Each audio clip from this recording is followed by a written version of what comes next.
وبعديها بسنة الألعاب بيبقوا متحمسين جدا عشان يقابلوا كل الألعاب الجديدة. وودي بيقول للباز إنه رايح المخيم الصيفي مع أندي وإنه ياخد باله من الألعاب، وباز بيخلي الكل يدوروا على طاقية وودي. والديناصور بيشغل التلفزيون غصب عنه وبيشوف واحد عامل إعلان وبيعلن عن محل ألعابه. وودي بيلاقي الطاقية بتاعته والكلب بتاعهم بيلعب معاه، ومامة أندي بتقول له إنهم هيتحركوا بعد 5 دقايق. وأندي بيلعب قبل ما يمشوا قطع دراع وودي غصب عنه، وأندي بيزعل جدا وبيقول لمامته إنه هيسيبه ومش هيعرف ياخده معاه. وودي بيتضايق جدا لأنه اتحط على الرف ومش هيروح المخيم ودراعه بقى مقطوع ومش عارف يحركه. وباز واصدقائه بيحاولوا يهدوه بس هو بيبقى فقد الامل. وودي بعد شويه بيسمع صوت على الرف وبيلاقي لعبه اسمه ويزي، وبيتفاجئ وودي لما بيلاقي مامة اندي بتعلن عن بيع الخرده اللي في البيت، وبينادي على كل الالعاب عشان يستخبوا. ومامة اندي بتخش الاوضه وبتاخد الالعاب اللي اندي بطل يلعب بيها وبتاخد ويزي. وودي بينادي على الكلب بسرعه عشان يروح ينقذه، وبيخرجوا بره البيت وبيروحوا على المكان بتاع الخرده، وباز والمجموعه بيراقبوا المكان ليهم. وودي بيقدر ينقذ ويزي وبيحطه مع الكلب بس وودي بيقع، وبيشوفوا الراجل اللي كان عامل الاعلان وبيتنطط من الفرحه، وبيقول لمامة اندي انه هيشتريه مقابل $50. بس مامة اندي بترفض وبتحطه في الصندوق وبتقفل عليه. بس الراجل بيشتت مامة اندي وبيفتح الصندوق وبيسرق وودي. وباز والمجموعه بيشوفهم، وباز بيروح على العربيه بتاعت الراجل بس ما بيمسكش نفسه وبيقع. والالعاب بيرسموا الشخص ده عشان يعرفوا هم شافوه فين ومحدش بيفتكر، بس باز بيطلب منهم انهم يرسموه جوه فرخه، وفعلا بيعرفوا كلهم ان ده نفس الشخص صاحب محل الالعاب. وبيفتحوا التلفزيون وبيعرفوا العنوان وبيخططوا لرحله انقاذ وودي. وبيكون في الخطه دي الديناصور والخنزير وبطاطس والكلب وباز، وبيبداوا المغامره. وساعتها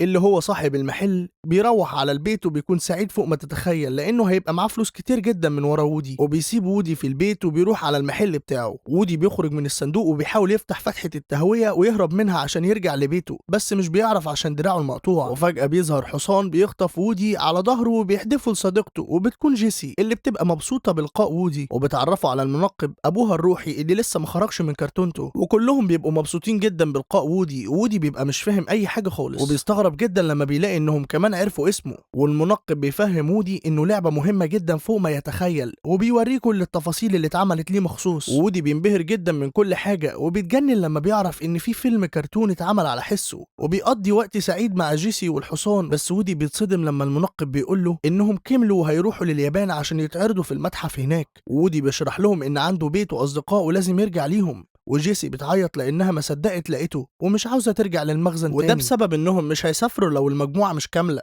وبيجروا كلهم وبينطوا في اماكنهم لما بيسمعوا صوت وبيدخل الاوضه وبيستعد عشان يصور الالعاب. وهو بيمسك وودي بيقطع دراعه بالكامل، بيتعصب جدا وبيحاول يتصل باي حد متخصص في تصليح الالعاب، وبياخد دراع وودي وبيمشي. وباز واصدقائه بيكونوا لسه بيدوروا على وودي، والالعاب بتفكر انهم يرجعوا البيت عشان حسوا بعدم الفايده في اللي بيعملوه. بس باز بيفكرهم ان وودي لو مكانهم ما كانش ساب اي لعبه تضيع، وبيفكرهم وودي عمل ايه علشان خاطره وعلشان خاطر ويزي. وودي في نفس الوقت ده بيكون حزين جدا وبيشوف ان نايم وبالراحه كده بيروح عشان ياخد دراعه، بس التلفزيون بيشتغل وبيعمل صوت عالي، بيصحى وبيرجع وودي في الصندوق الازاز وبياخد الدراع معاه. وودي بيتكلم مع جيسي وبيتعصب عليها جدا بسبب انها شغلت التلفزيون، بس جيسي بتقول له بعصبيه انها ما تعرفش حاجه عن اللي حصل ومش هي اللي عملت كده. وودي ما بيصدقهاش عشان المنقب في كرتونته ومش هيخرج عشان يشغل التلفزيون. وجيسي بتتضايق وبتمشي، وباز والمجموعه بيكونوا قدروا انهم يوصلوا لمحل الالعاب، وبيعدوا الطريق وبيتسببوا في تعطيل وحوادث، وبيوصلوا في النهايه للناحيه التانيه. وودي بيكون وصل له الراجل اللي هيصلحه وبيظبطه وبيخيطه وبيرجعه جديد لانج. وباز والمجموعه وبيوصلوا لمحل الالعاب وبيتقسموا المجموعات عشان يدوروا على وودي.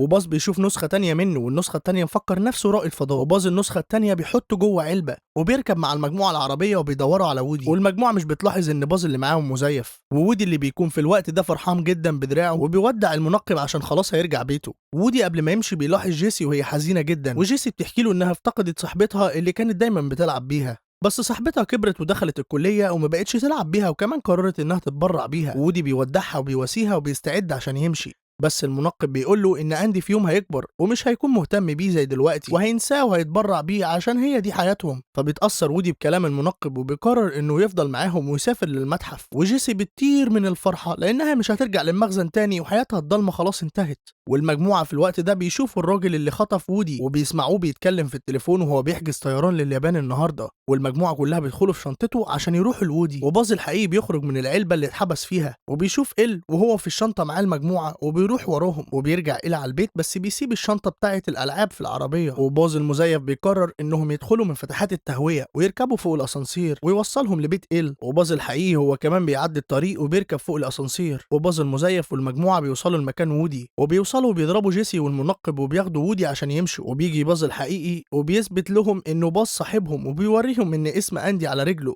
وباز بيطلب منه انه يرجع معاهم، بس وودي بيرفض وبيقول له انه ما ينفعش يسيب الناس هنا لوحدهم، لانه من غيره المجموعه مش هتتباع وهيتحبسوا في المخزن الضلمه تاني. وبيقول لباز اندي كده كده هيرميه ومش هيلعب بيه. وباز بيفكروا بالكلام بتاعه لما كان فاقد الامل، وبيفكروا لما قال انه لعبه وبيتسبب في اسعاد طفل افضل بكتير من انه يكون رائد فضاء. بس وودي بيرفض انه يرجع والمجموعه بتسيبه وبتمشي. وودي بيبقى قاعد بيتفرج على التلفزيون وبيشوف الاعلان بتاعه وهو بيقول انه هيفضل مع صديقه مهما حصل. بعد ما بيسمع الكلام ده بيجري على باز عشان يرجع معاهم، وبيقرر انه ياخد جيسي والحصان والمنقب معاهم. بس المنقب بيخرج وبيقفل مكان فتحة التهوية وبيقول لهم انه مش هيسمح لاي طفل يلعب بيه، هو عايز يبقى في المتحف ويتباع بسعر عالي. وودي بيفهم ان المنقب هو اللي شغل التلفزيون. وباز والمجموعة بيحاولوا انهم يفتحوا فتحة التهوية بس بيفشلوا. وإل بيوصل وبياخد وودي والالعاب في الشنطة وبيستعد للسفر. وباز والمجموعة بينزلوا ورا إل في الاسانسير، بس إل بيركب عربيته وبيمشي. والمجموعة بتقرر انهم يسرقوا عربية البيتزا، وباز المزيف بيرفض انه يروح معاهم. وباز والالعاب بيركبوا العربية وبيسوقوها. وبيوصل إل في المطار وبيشوفوه وهو بيحط الشنطة بتاعته على سير الشنط، وبيدخلوا للمكان اللي بيبقى فيه شنط ياما قوي.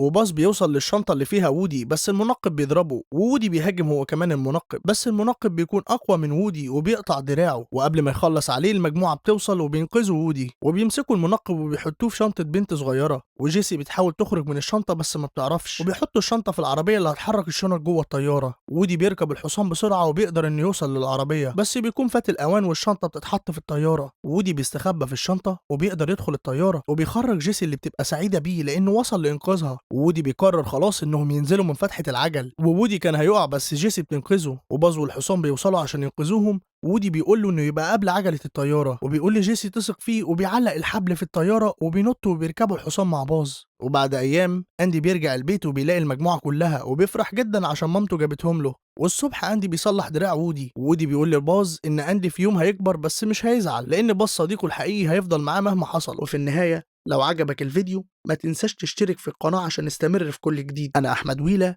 واللي كتب السكريبت ده القائد محمد عوض.